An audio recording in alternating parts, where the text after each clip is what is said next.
after the Civil War, after they had been let free, they stayed on the plantation. They stayed on the plantation because they knew nothing else. They stayed there working for the master because they knew nothing else to do. They had no other option. We have people these days who are free slaves. They know nothing else. They only know sin. They have no example. They have no other options. We need to find people, take people in, and get them before they have no options. But however, this is nothing new. Moses could have entered into the promised land if he had only told some folks to shut up and follow God.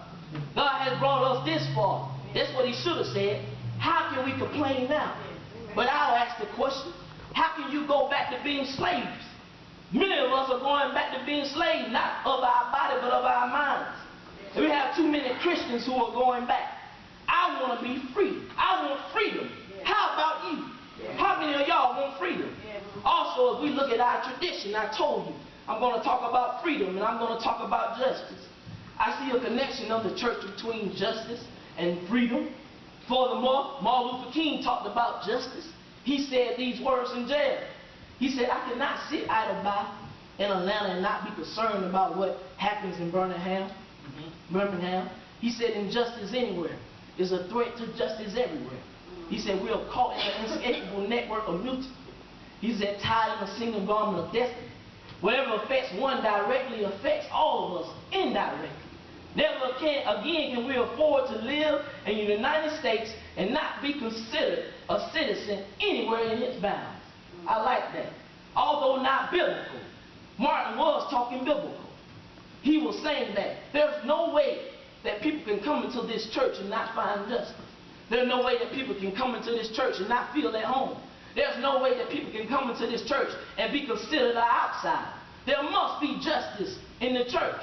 We as saints of God cannot judge and chastise when our lives ourselves are throwing us out of our own minds. We ourselves cannot walk into heaven without a curve. Because without the curve of grace and mercy, we're all going to hell. Oh, yeah. Without the curve of being looked like we are A+ students instead of the true D+ students that we are. The curve is all of us need the curve. But the test is not ours. Jesus has already passed the test. The test was passed when he walked up the hill. When he carried our words and our burdens on his shoulder. I wonder if we thank him enough. I wonder. In Martin's words, he says, if one is affected directly, then all of us are affected indirectly. In this statement, I observe his humbleness in Martin's spirit. He's saying that I'm not no better than nobody else. If you're in the dirt, in the mud, I'm in the dirt, in the mud with you. I like that. We as Christian folks, once we get saved, we try to get above the mud and think we're too good to get back dirty. Amen. Not realizing that we're dirty always. And we're not going to get in without the curve. Right. We can't seek to place nobody above nobody else. Who are we but dirt? Paul said these words. 1 Corinthians 9:19-23. I love this. He said, though I am free, I belong to no man. He said, I make myself slave to everyone, to win as many as possible. To the Jews, I become like a Jew, to win the Jews. He said, to those under the law, I become like one under the law, so as to win those under the law. He said, to those not having the law, I become like one of those not having the law. Although now I'm not bound by the law, because I live through God. He said, to the weak, I become weak, to win the weak. He said, I have become all things to all men, so that it is possible for me to save someone. He said, I do these things for the sake of the gospel, to share the blessing. In this passage, Paul is relating to the fact that we as Christian folks must be flexible. We can't be too tight and too up, all up on ourselves, so we can't talk to nobody. We got to forgive those who ain't nobody else going to forgive. We got to love those who nobody else will love. Amen. We got to take in those that nobody else is going to take in. Amen. The Apostle Paul was talking about that. He was talking about becoming something, understanding something, so we can reach someone. How many of us are changing or flexible so that we can reach somebody? How many of us are so stuck up that we can't even talk to nobody? Nobody wants to come to church because those folks over there are stuck up. Those folks over there think they all that. That's what they're saying. Because we are not flexible. This which comes from the Apostle Paul was felt in the words of Martin Luther King.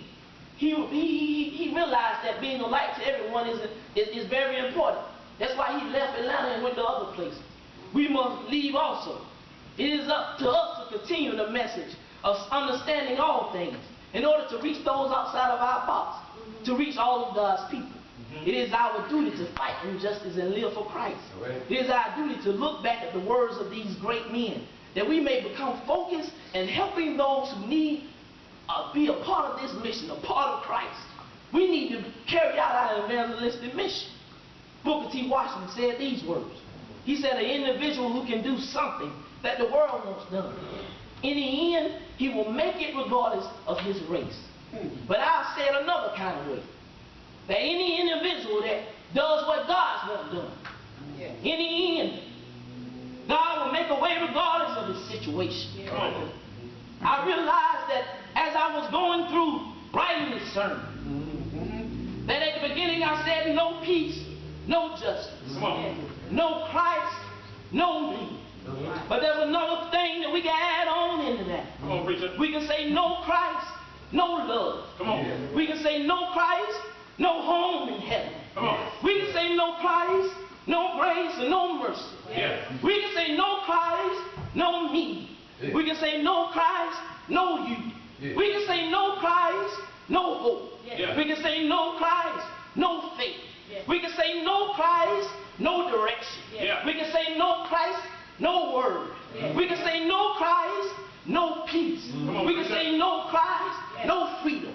We can say no Christ, no mind. We can say no Christ, no eyes. I can say if I don't have Christ in my life, I can't move like I want to move. If I don't have Christ in my life, I can't sing like I want to sing. If I don't have Christ in my life, I can't remember like I need to remember. Christ is my history. Christ is my presence. Christ is my future. Christ is where I'm going.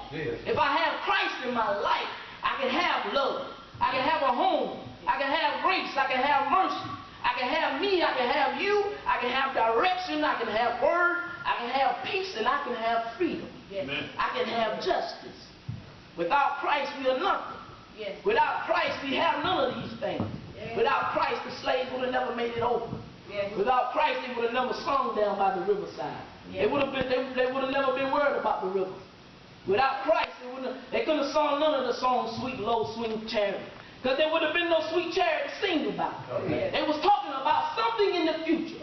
Something for you, something for me. Not for them, because they knew they was going right where they were. So many of them died singing the song. So many of them died in chains. But they still sung the song. Free at last sometimes. They got free at the end. Free in their spiritual body, not in their earthly body. They was free when they went to heaven. They was free.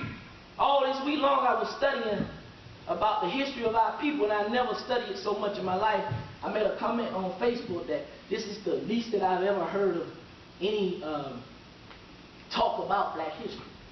You know, when I was young, they always used to show the movies, and at school they not overloaded, but they gave us a lot of, you know, things that black people did, and I was excited about it. But me going into the schools this year, I haven't seen a lot of that. And I asked the question, why are we not doing that anymore? Why is America not putting emphasis on what we did? Not only for us and us black people, but for all people. It was good that black people got free, because if our minds were free, then we could create other things. Black folks created stop signs. We had no stop sign. Everybody could be dead right now. We're in a wreck. Black folks made contributions. We did something when we was free. Now, if there's anybody here today that want to be free, if you can be free in your mind, you can be free in your body. But I want you to be free in your spirit. And the only way, as I said, you can be free in your spirit is if you come to Christ. At this time, the doors of the church are open. And I want anybody, if you have any prayers, if you need me to pray for you, anything like that, we can do that. But if you don't know God in the free parts of your sin in your heart, you need to find Him so you can be free also. You don't need to be tied down to the ways of the world that you try